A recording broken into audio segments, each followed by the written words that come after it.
What's going on, everybody? Um, I'm only doing this because there's certain situations that are really similar to this that I have spoken on in the past year. All right. Um, Recently, it had been released that Michael Irvin had been Michael Irvin.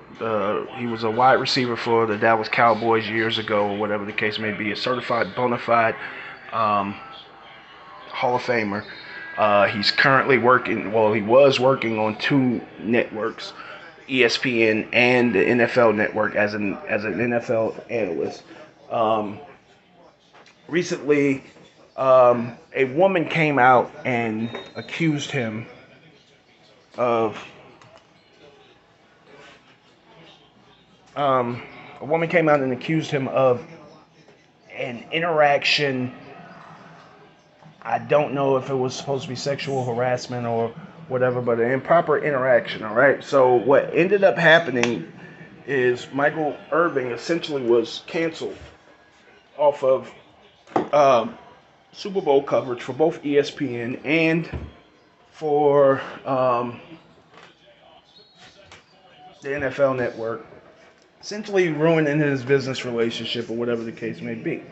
Now, three witnesses have come out, and three white witnesses, by the way, have come out, and in turn, what they have done is they have completely obliterated any accusations that were made by this woman. All right. See, the thing about it is, ladies and gentlemen, when you have money, and I see a lot of people lately have been coming out talking about Beyonce's demeanor when she's doing these albums or whatever the case may be, and how she. I want to explain to y'all something about money. When you stand alone, let's say you're in the top 5% of the world or in the top 1% of the world or whatever the case may be, you essentially, and a lot of people went straight to, well, Jay-Z is got to be Jay-Z fault, got to be Jay-Z fault. Could be, might not be.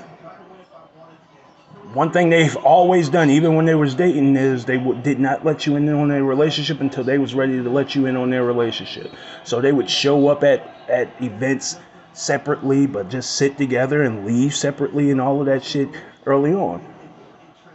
And until the 444 and the lemonade shit, they never let you in on what was going on in their relationship, all right?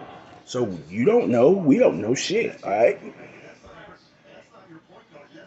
But I will tell y'all something that is basic, and it's about having money. When you have money, you never know who's authentically around you just because you're you. You never know. A lot of the people who surround you, and how comfortable can you be when a lot of the people who are around you are only around you because of what they can get off of you. All right? How authentic can you be? Like, how can you even self-reflect and look at yourself, because it doesn't really matter what your character is. People are going to adhere to you because you have this certain status, all right? So that leaves you with a bunch of phony motherfuckers around you. All right? That heightens tenfold for a man, all right? And in this case, this is a perfect example of it. Ladies and gentlemen, Michael Irvin, sorry. Michael Irvin, according to the three witnesses, three white males, those three white males all said the same thing, that the conversation lasted less than a minute and it was around 30 to 45 seconds, all right? Looked like a jovial conversation. They were having a good conversation with this. He was having a good conversation with this female. This female was in uniform, whatever the case may be. He was having a good conversation with this female, jovial, laughing and whatnot. They shook hands and they went their separate ways. Michael Irvin left the building right after he was speaking to this young lady. Okay. The reason that I said all that I said is because now look at it. It looks like she was presented with an opportunity and she walked up to him just to be able to be on camera, on the surveillance camera, looking like she's talking to him. All right? In order just to say, yo, he said something inappropriate to me. for clout. Now, I said the reason that I'm bringing it, I wasn't there. I don't know. I don't know. I'm just going according to what the reports are and according to what the witnesses said. All right. So this is a preliminary view from me. All right. The reason that I am talking about this is because Ime Udoka, I talked about that several times on this page, y'all. We still don't know who the woman is. And they protect that woman's identity. This woman right here, they protect that woman's identity. All the women who came out and accused Deshaun Watson, they protect their identity. All of those women. The chick who made the accusations about Usher years ago, that stick with him right now, even though she later came out and admitted that she was lying, and he still somehow got herpes. Nobody knows who the fuck this chick is, right? Because they know that they can approach and do these things because they've seen others do these things. They know that they can approach these people, say whatever the fuck they want to, and never have to face ridicule because you're going to overly protect these people who it appears that they may be lying, all right?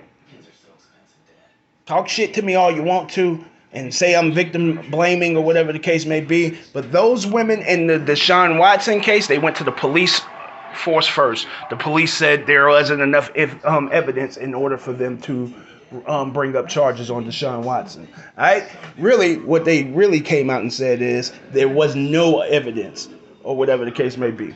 Ime Udoka, that was a consensual relationship. This woman had been cheating the whole time, all right? That was a consensual situation, and he ends up getting suspended. She still works there, y'all. Usher, no punishment for the fact that she cost him so much money, because what is he going to sue her for? She got nothing, all right? In this situation, because the hotel chose to attach themselves to these accusations, he has a play on that. So what he has done is he has decided to sue the hotel for $100 million. Because it's ruined his business relationships that he has with those two companies, not to mention all the endorsement things that he does and all of that stuff. You're a target, and she saw her opportunity and she was able to take advantage of it, and probably now she's probably going to get fired and have nothing. But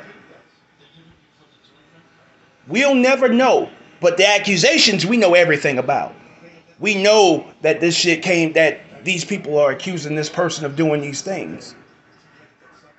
But we don't know who is accusing him. And that's the shit about it. It's like, if I shoot you, I'm brainless. But if you shoot me, you're famous. You don't know who the fuck this person is. So they playing with house money. That chick, because nobody knows who she is, she'll be able to bounce back and go get another job somewhere. Or fucking write a book about a 30-second interaction, y'all. Write a book about her life and include that interaction and fucking sell millions of copies of books.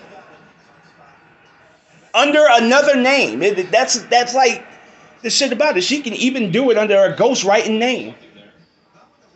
And there's no consequences to the fact that you can put this shit out and float this shit out just on the basis that you actually just met someone with money. And that's why people with money don't feel comfortable around regular people, because so many people are just out to get them.